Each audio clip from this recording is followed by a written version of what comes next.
It appears the U.S. Supreme Court is about to overturn or at least press pause on a piece of Idaho's near-total abortion ban. A leaked decision seems to show the majority will side with the Biden administration in a case that started in Idaho. KREM 2's Shannon Mowdy is breaking down what we know about this potential decision and what it could mean across the country.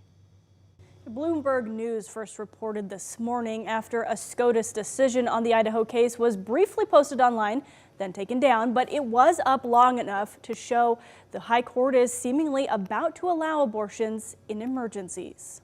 Bloomberg reports the leaked decision would pause part of Idaho's near-total abortion ban for now, allowing terminations in emergencies that threaten a pregnant person's health. Idaho's attorney argued the case in front of the justices back in April. Potential loss of an organ or serious medical complications for the woman, they can't perform those abortions. Yeah, Your Honor, if that hypothetical exists, and I don't know of a condition that is so certain to result in the loss of an organ, but also so certain not to transpire with death, if that condition exists, yes, Idaho law does say that abortions in that case aren't allowed. At issue is whether Idaho's law overrides the federal EMTALA, or Emergency Medical Treatment and Active Labor Act. The Biden administration argues it allows abortions in rare emergencies where a patient's life or health is at serious risk. Idaho argued that's an overreach. EMTALA says nothing about abortion.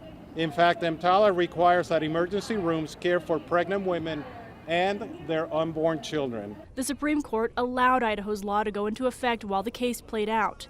Right now, Idaho does allow abortions to prevent death. Opponents to the emergency abortion ban say it forces doctors to make subjective decisions about whether a patient may die, putting them at risk of lawsuits. Some doctors say they've airlifted patients to hospitals in other states just to avoid that chance. Just in the first trimester, ironically, of this year. Since January, the first 4 months of this year, we've had 6 versus 1 in all of 2023. Rebecca Gibran, the CEO of Planned Parenthood of the Great Northwest, said they are eagerly awaiting a decision, but said, quote, however the justices decide, we shouldn't be here in the first place.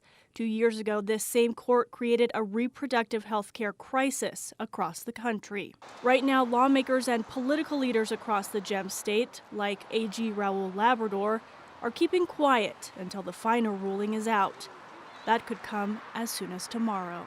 I also did reach out to Governor Brad Little's office. Our calls and emails were not returned as of this evening. Shannon Mowdy, KREM 2 News.